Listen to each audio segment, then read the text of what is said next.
Your brain's a mess and you're blaming ADHD? Stop. The real problem's staring you in the face, and it's uglier than you think. You can't focus because you're addicted to noise. Not just your phone, though yeah, you're scrolling like a zombie. It's the chaos you let fester in your life. Your desk's a landfill. Your schedule's a free-for-all. Your mind's a browser with 47 tabs open, and you're too weak to close them. Harsh? Good. You need to hear this. Focus isn't some gift you're born with. It's a muscle you've let atrophy. You're not distracted because of ADHD or some cosmic curse. You're distracted because you're lazy about your environment. You let notifications run your day. You say yes to every dumb request. You think multitasking is a personality trait. Spoiler, it's not. It's sabotage. Studies show your brain takes 23 minutes to recover from a single distraction.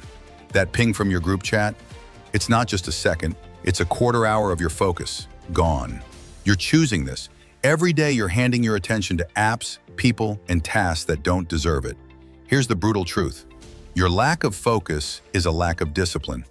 You're not a victim of your brain, you're a victim of your choices. Own it. You're letting your life leak away, one mindless scroll at a time. Start small, but start now. Pick one thing, your phone, your desk, your calendar. Ruthlessly simplify it. Turn off notifications, clear the clutter, say no to one stupid distraction today. Train your brain to do one thing at a time. It's not sexy, but it's power. Focus is built, not found. You're not broken, you're just spineless. Fix your choices or stay stuck forever. Your call.